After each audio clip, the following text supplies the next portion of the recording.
I don't know about you, but it fills my tank to be out in nature. And when I watch something like that, I just want to chuck a backpack on and head out into the hills. I love the bit, love when you just see the sunlight dancing through the leaves and, I'm in my happy place right now. Have you ever been backpacking?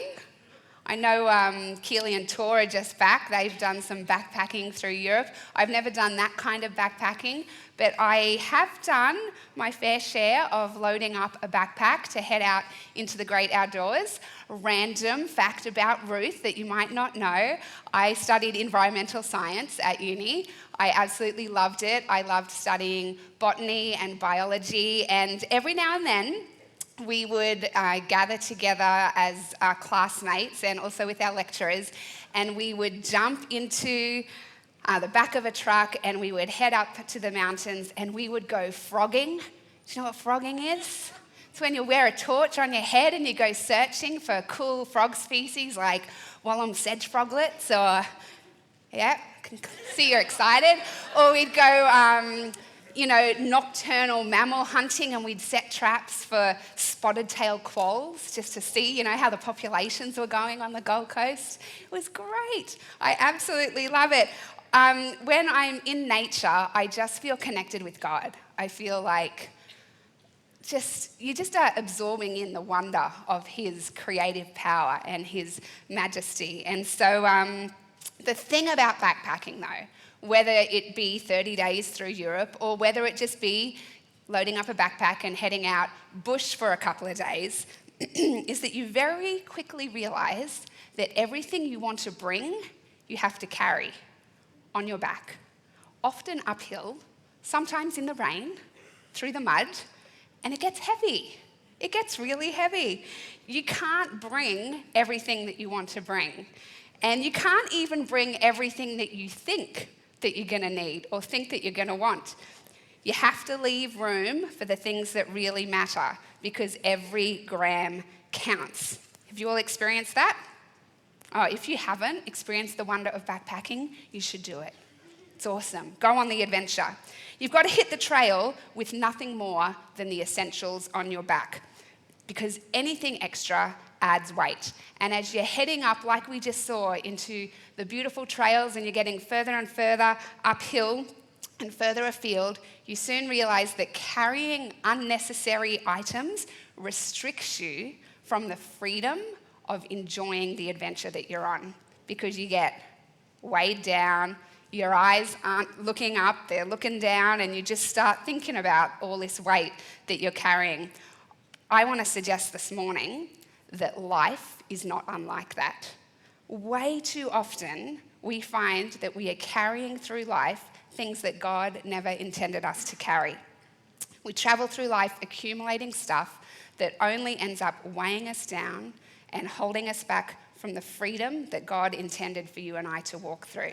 Galatians 5:1 says this: "It is for freedom that Christ has set us free. Stand firm then, and do not let yourselves be burdened again by a yoke of slavery." Now, of course, the yoke of slavery it's talking about the law, but I think you could also say that we can be entrapped, and the slavery could be just the stuff that clutters up our lives and holds us down.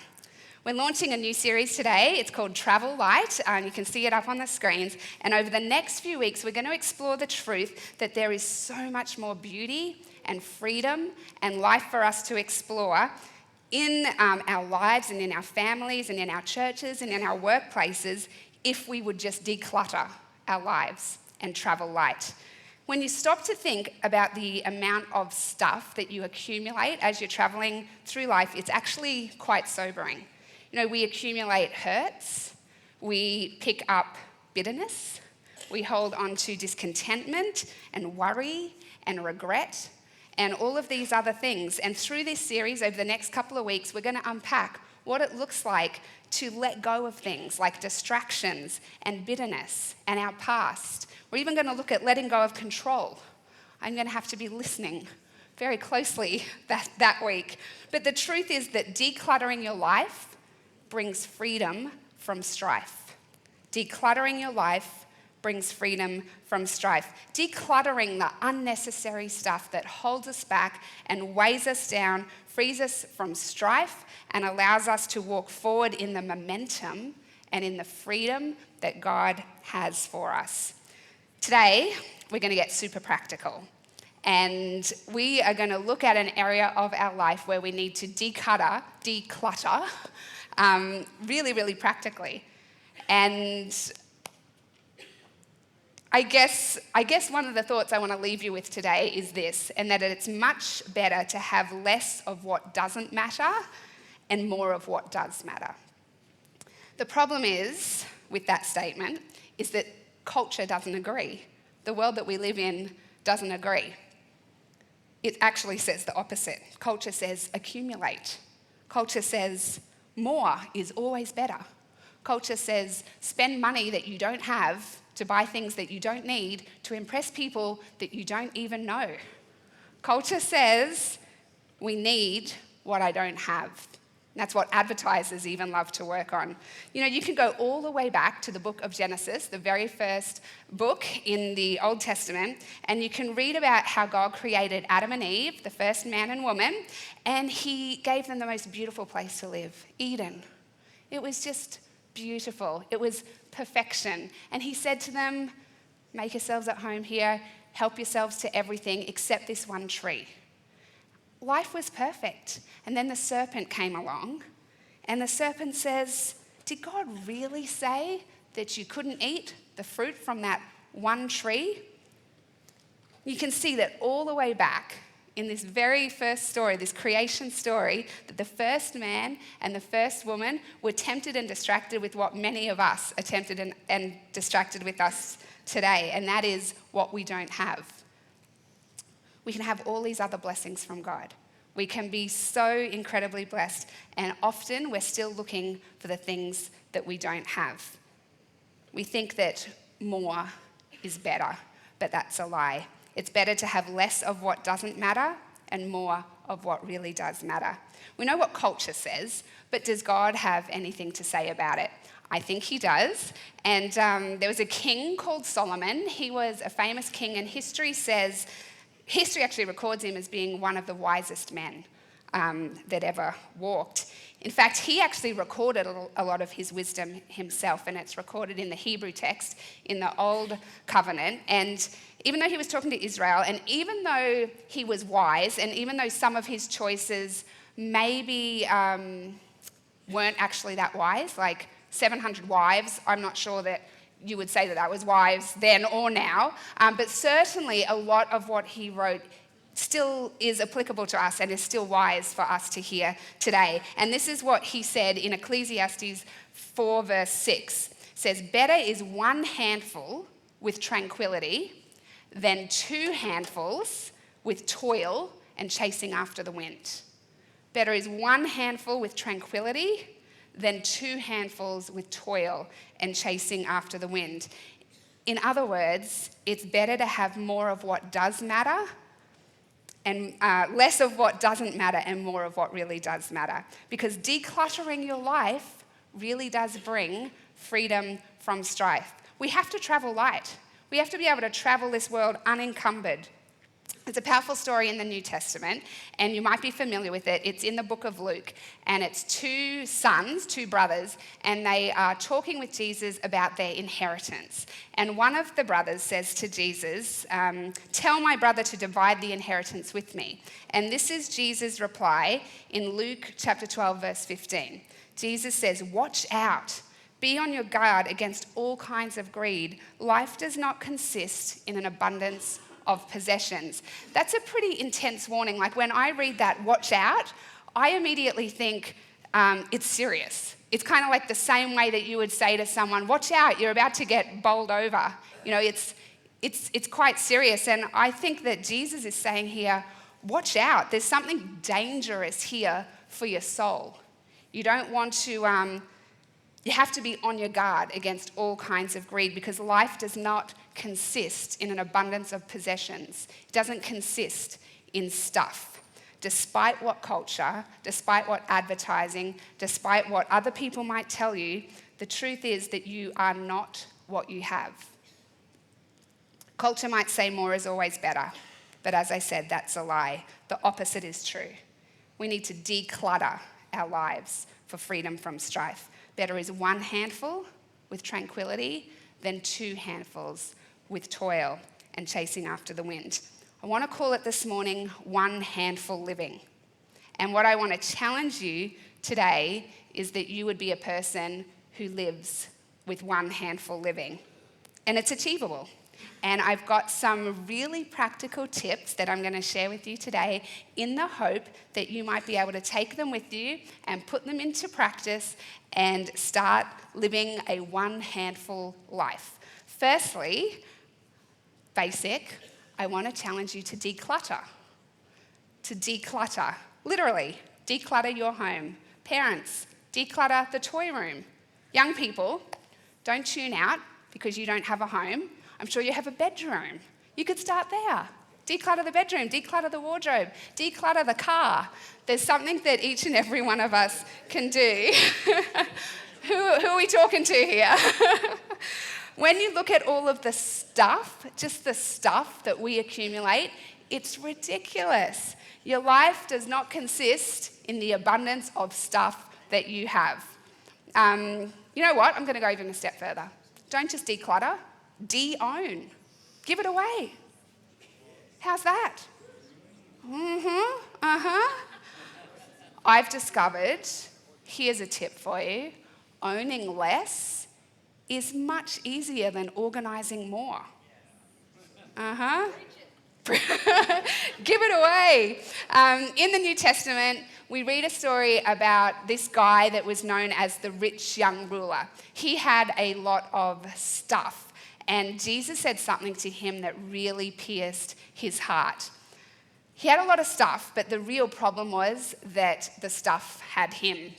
And when this young rich guy asked Jesus about his spiritual walk and how he could be right with God, Jesus basically said, go sell your stuff, follow me, and then you'll have treasures in heaven.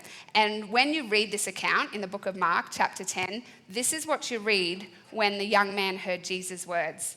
It says his face fell and he went away sad because he had great wealth. Another version says that he owned much. And just to be clear here, it's not wrong to have stuff. It's not even wrong to have nice stuff. Our God is a generous God, and he is a good God, and he blesses us with many beautiful things. It's not wrong to have stuff, but it's wrong when your stuff has you. And there's a difference there. You can't have your life defined by stuff.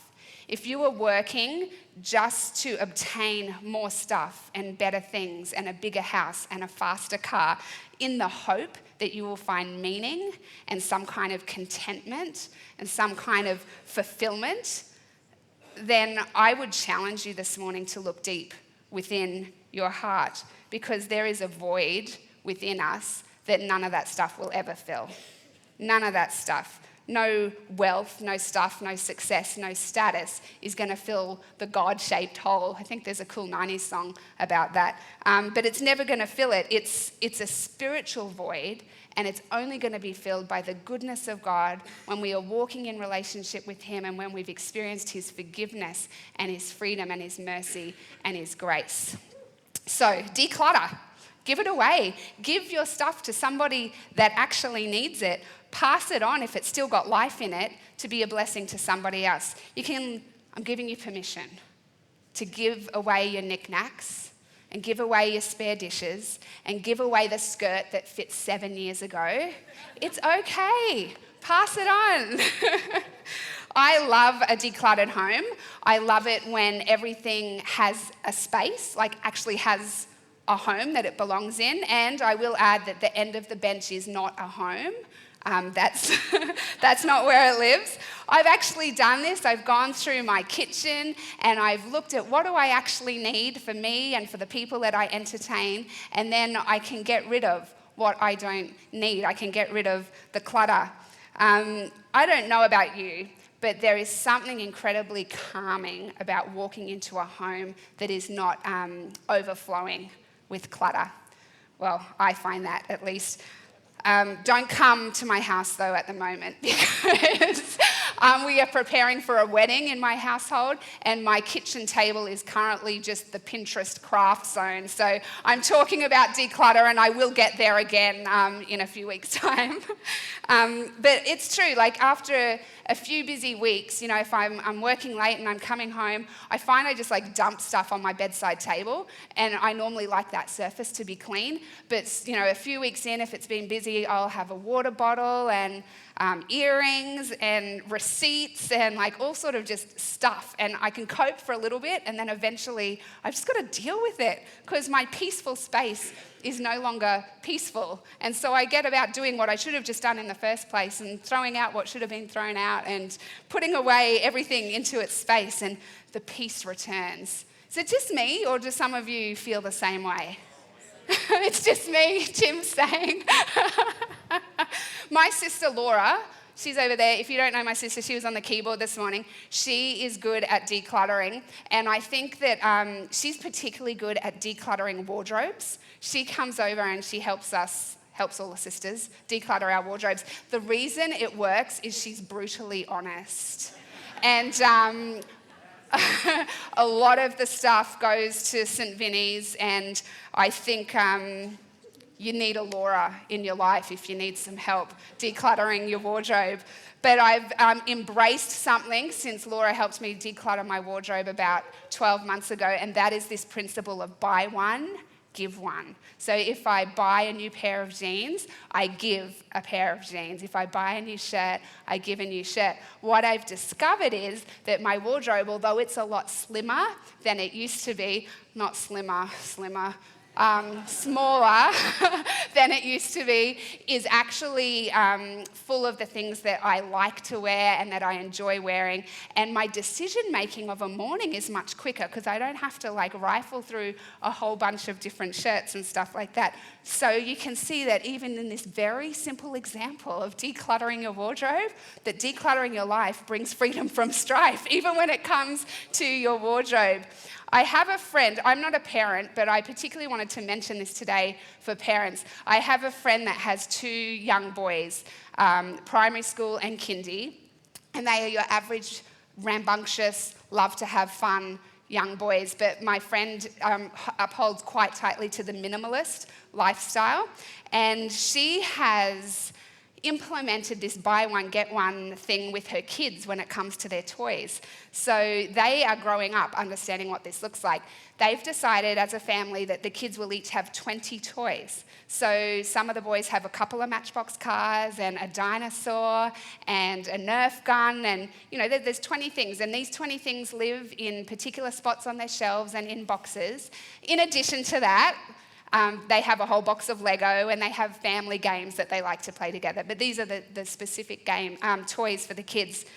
And the kids love it. They're not bored. 20 toys are plenty. She was finding anyway that the kids were ultimately playing with the few favourite toys anyway. And so she's found that it has helped the tidying up time. They end up spending more time just playing and less time tidying. And the kids have learnt that when they get something new, whether it be for their birthday or for Christmas or just some time that an auntie wants to bless them with a toy, that they go together then, they go to their box, and together they choose what toy is going to be removed and passed on to another kid that will love it just as much as they have loved it. And I just think that that is an incredible way to teach gratefulness.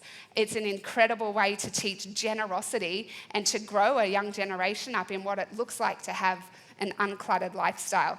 So when it comes to our closets and our toy rooms, and indeed every single room of our house, there's a lot of stuff there that's in good condition that we really could bless somebody else with. I wonder why it is that we sometimes hold on to things. And I wondered as I was preparing for this if it was perhaps fear. You know, we often hear, but I might need it one day. And there's also a lot of really statements that I agree with. Things like, I paid a lot of money for it and I want to be a good steward. And, I don't want it to go to waste. And I agree with all of those statements. But I wonder if fear is actually something that is at work in our lives in some way that I might need it in the future. Personally, I found tremendous freedom in knowing that I can give stuff away and just trust God for his provision in the future. So declutter, de-own, don't wait for a spring clean. Just go ahead and start today, have a summer clean out, and begin to live the decluttered life. Another thing that we can do as we live one-handed lives is that we can buy less. I told you it was going to be a practical, the men are all clapping. I told you it was going to be practical today. So we're going to declutter and we're going to buy less. Now, I'm really, really grateful for the season that I went through about 10 years ago. I had just bought my little townhouse. I had resigned from my well-paying job and come to work at the church, and I was not in a bad way, but I was learning to adjust on living about at half the income that I was used to, and you add to that a new home. Like, it was one of those seasons where me and my budget were best friends, and I was budgeting literally down to the cent. And on that note, actually, we have a CAP course coming up at the end of February. I'm just going to plug it while I remember. CAP money is a way that if you are struggling to work out a budget, then this is a good course for you to do. And Gareth Hardman will be running that. If you want more information, or if there's somebody in your world that you think would benefit from it, would you consider asking them, hey, come along with me, let's go and do this CAP budget course and get our finances in order. All of that to say, the budget was my friend. It actually gave me great freedom. But I was in this kind of forced season of being unable to buy things. And obviously, things have changed, and I'm in a different position now, and I've grown used to what it looks like to own a home, and I'm in a less, I'm not in that same position anymore. But the point of it is that even though I was forced into that season, it taught me a lot. And I'm really grateful that now in my lifestyle now, I've kept those same principles that I've learned. And I don't need to buy things for the sake of just buying things. I started in my home with a TV from my sister and a what are they called? A coffee table from Anita, and Pauline's parents, 40-year-old, second-hand, bright pink lounge and dining table. And I was grateful for those things. And eventually I saved up and I was able to purchase some lovely things for my home. But I just wanted to say, particularly to the young people, I think sometimes we think there's this expectation that as we go out and we enter our own homes that we should just have a Instagram-ready home with all of the things that our parents saved their years and years and years for and paid cash for. That's not how it works. So buy less and budget more. Don't go into debt and spend money for things that aren't necessary. Save and pay cash for them. Sorry, little rant over. But you'll set yourselves up for the future. And again, I just want to say that the stuff is not wrong. Having stuff is, God is a good and he is a generous God, and he abundantly blesses us with stuff. But check your motives. That's all I'm saying. Check your motives. Don't spend beyond your means, and don't allow your stuff to own you. Own stuff, but don't let your stuff own you. Others of you, maybe it's not that for you this morning, but maybe it's the little dopamine rush that you get when you go shopping. Statistically, here you go, 62% of people admit to shopping as a form of cheering themselves up. Yes? Am I the only one? No, there's a few hands. Feeling a bit down, feeling a little bit depressed, feeling a little bit emotional, and we go and we hit the shops online or going into a store, and it provides a little bit of entertainment, a little bit of lift, a bit of a dopamine hit. Solomon in Psalm 119, see, I told you Solomon was wise, says, "Turn my heart towards your word and not towards selfish gain. Turn my eyes away from worthless things and preserve my life. according to your word.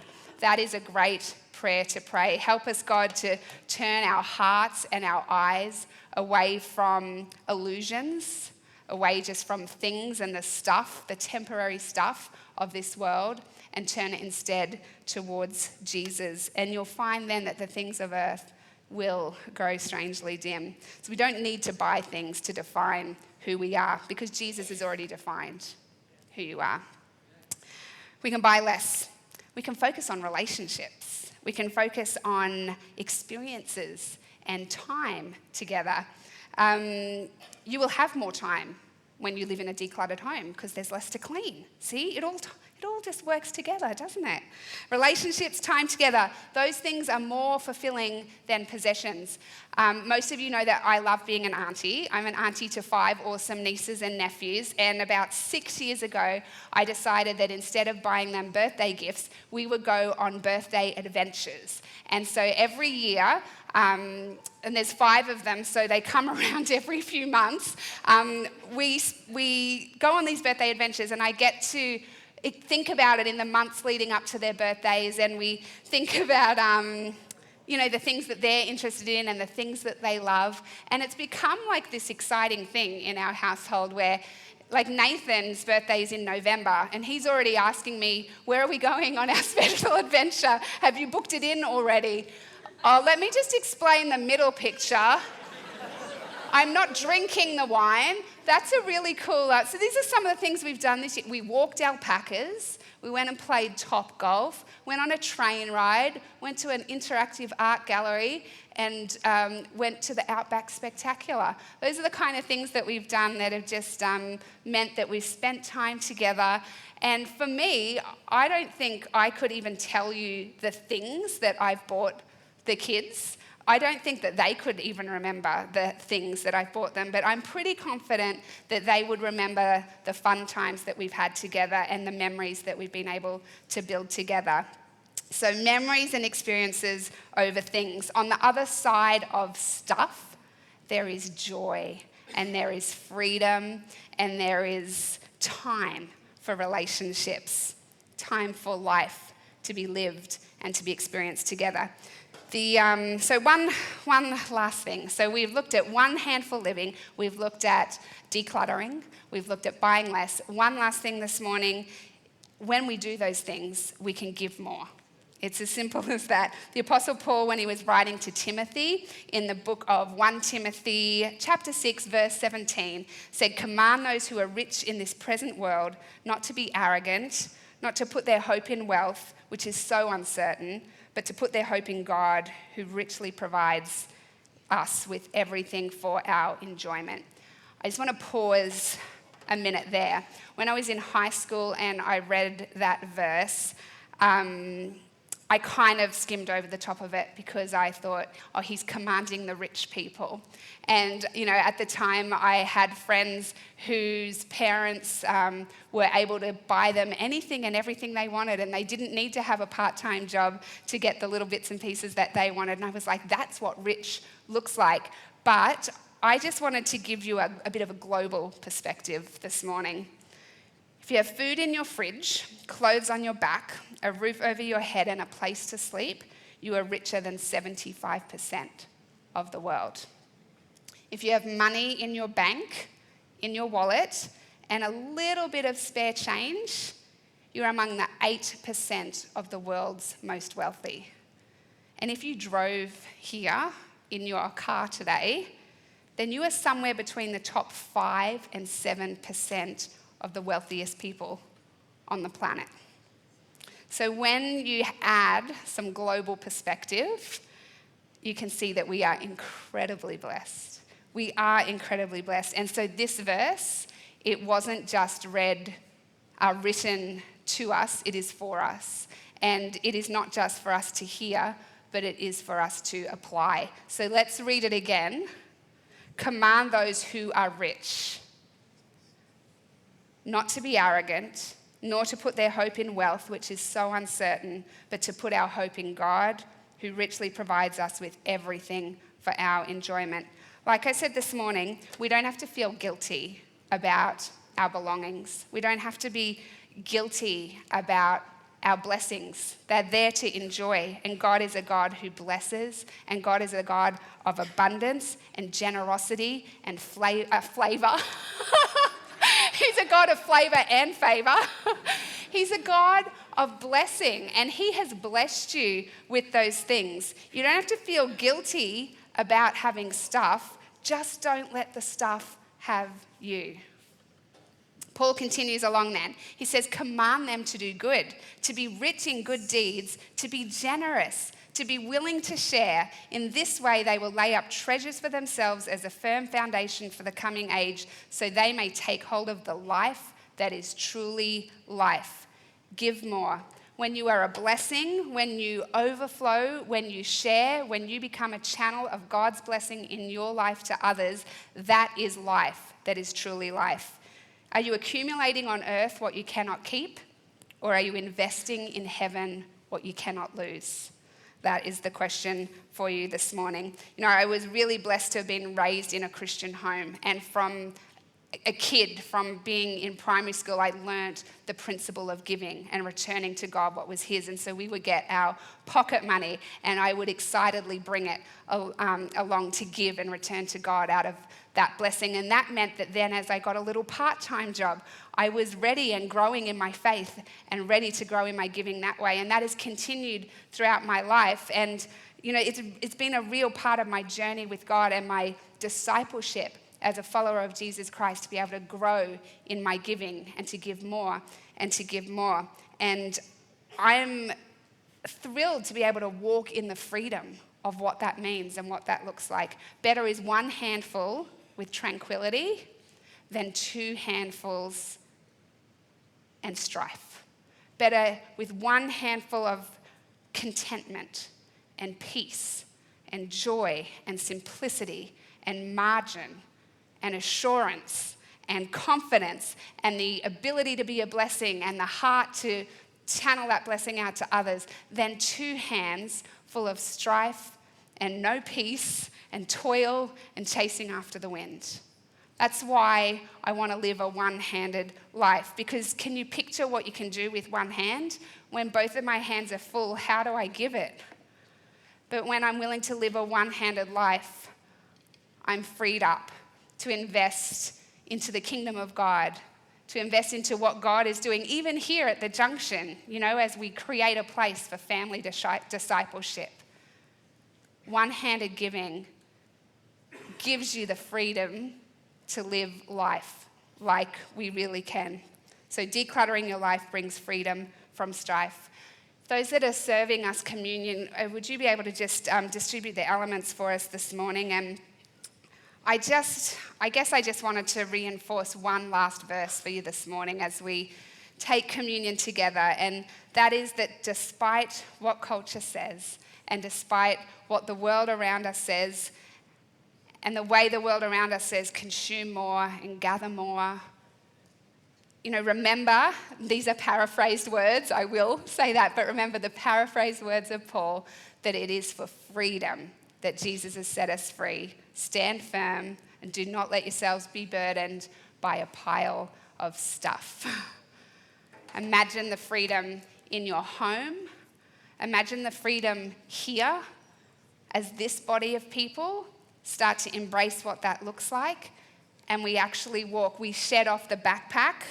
You know, we take out the stuff that weighs us down and we make room for what really matters, and that is God. What little change can you make? What big change do you need to make? Those are the questions that I would like for you to ponder as we just take our communion together. Thank you, Dot. Oops, double one.